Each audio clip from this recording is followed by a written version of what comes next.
Forget everything you think you know about active listening. Today, I'm going to share with you 8 tips to improve your communication skills and make you a better listener. Hi, I'm Siobhan, speech language pathologist and owner of Proclaim Communication and Rehabilitation Services. Active listening is a skill that can transform both your personal and professional relationships. But before we dive into what active listening is, let's talk about what it's not. Now, you may have run across some so called active listening strategies, such as repeat back the last thing you heard the speaker say, or throw in a few audibles like, yeah, okay, just so that the speaker thinks you're listening. While these strategies hold some merit, they fall short in truly understanding what active listening is really about. So let's jump into tip number 1. Eliminate preconceived notions and biases. Approach every conversation with an open mind. Before entering into a conversation, remind yourself to suspend all judgment and just listen. This paves the way for genuine dialogue and for relationship building. Practice empathy and strive to see things from someone else's point of view. So now that our minds are open and we're ready to take in what the speaker is going to say, tip number 2 is to listen for the whys, not just the what. Listen for the motivations behind the words that the speaker is telling you. Take note of the speaker's body language and tone of voice. Are there emotions that seem to conflict with the words that the speaker is expressing to you? In this situation, you may want to ask some open-ended questions and clarify some of that nonverbal communication that you're seeing behind the words. This may allow the speaker to feel more comfortable being open about their thoughts and feelings, and again, it's a good way to build relationships. At this point, some of you may be wondering, well, what is an open-ended question, and how do I know when I'm asking the right type of question? An open-ended question will encourage your speaker to provide a response that goes beyond a simple yes or no. An open-ended question will prompt your speaker to explore their thoughts and feelings a little deeper. So, let's say, for example, a friend of yours is talking to you about a new job they recently started. You might gauge from their body language that they're not so happy with this new job. However, instead of asking a question such as, "You hate your new job, don't you?" a better question would be, "What do you think about your new job?" This open-ended question will help them explore the pros and cons of their new position and hopefully will provide you with more information and more detail about their thoughts and feelings. Number 3, stay focused. This is so hard. This is hard for many of us. There are so many distractions around us constantly, and sometimes it's hard to remain focused on one person or one thing at a time. So now that we are more open-minded and we are listening for the why behind the words the speaker is saying, now we need to work on being fully engaged in the conversation. Show the speaker that you respect them and you are interested in what they have to say. One way to do this is to maintain eye contact with the speaker and not your cell phone. Now, of course, we want to make sure we're giving appropriate eye contact. I spoke about this a little bit in our 4-week executive presence challenge. So if you're interested in learning more about body language and eye contact, I'll leave that video somewhere around here. And remember, if your mind wanders, it's okay. It happens to all of us.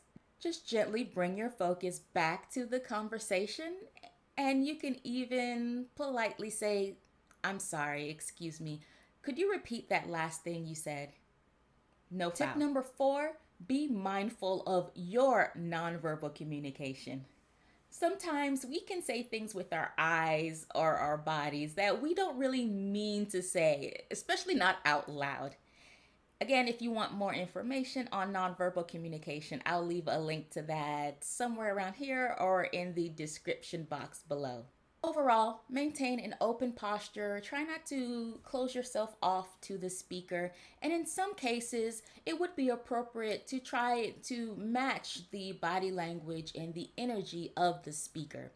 Now, there are situations where you would not want to match their energy and their body language, especially if someone is showing some type of anger or aggression towards you. We'll talk more about what to do in that situation later on in the video. You may even want to get feedback from family and friends about the vibes that you may give off in conversation. Other than our body language, definitely our tone of voice might sometimes convey the wrong message. So again, check out my 4-week executive presence challenge where we talk about the voice, how to manage your voice, and practice using a good tone of voice when you're communicating.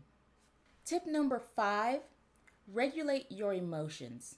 High emotions can cloud our judgment and affect how well we interpret what someone else is trying to say.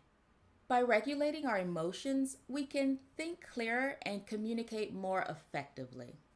If you find that you are the type of person that has difficulty regulating your emotions in conversations, find ways to center yourself. For me, it's just taking a deep breath, getting out of my head, and getting back to the present situation. You might want to explore some mindfulness techniques, meditation techniques, whatever it is to help you in those high pressure, high emotion situations. Overall, in those high stakes, high emotion conversations, remember to take your time.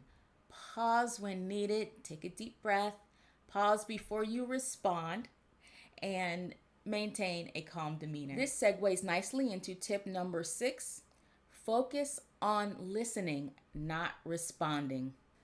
Whew, I know this is hard. Sometimes we just want to get out what we have to say, no matter the cost. In order to be a better listener, you have to focus on listening and not responding. Why is this important?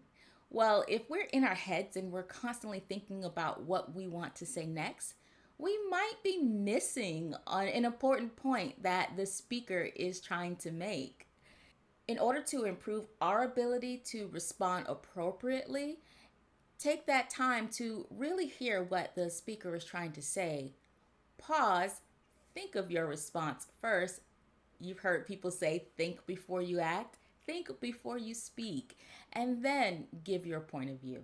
Overall, listening before we respond will help you formulate a more effective response and again, make you seem like the better communicator. Tip number 7, support. Don't shift. We've all been in that conversation with that one person where we're telling a story about something that happens and all of a sudden the conversation completely shifts to their experience instead. Don't be that person. Shifting the conversation from the speaker to you undermines the speaker's sense of value. Instead, this is more of an opportunity to ask questions. Remember, we talked about those open-ended questions. This is an opportunity to learn more about the speaker's experience and give them the opportunity to ask your opinion. Again, another opportunity for better relationship building. Tip number 8, compensate or help others compensate for any communication difficulties they may have. If you have communication difficulties in expression, comprehension, or even hearing, seek assistance. This can improve inclusivity and understanding within a community. If you need information in larger fonts, notes before a meeting, or for a speaker to stand on a certain side because it improves your ability to hear their message, ask. There are also many professionals out there that can help you with your communication and interaction skills, such as speech language pathologists, audiologists, and mental health counselors. That's it. Those are my 8 tips to improve your active listening skills. I'm considering making this into another 4-week challenge. Let me know if that's something you are interested in, and I'll get started on that. Thanks for listening. Until next time, bye.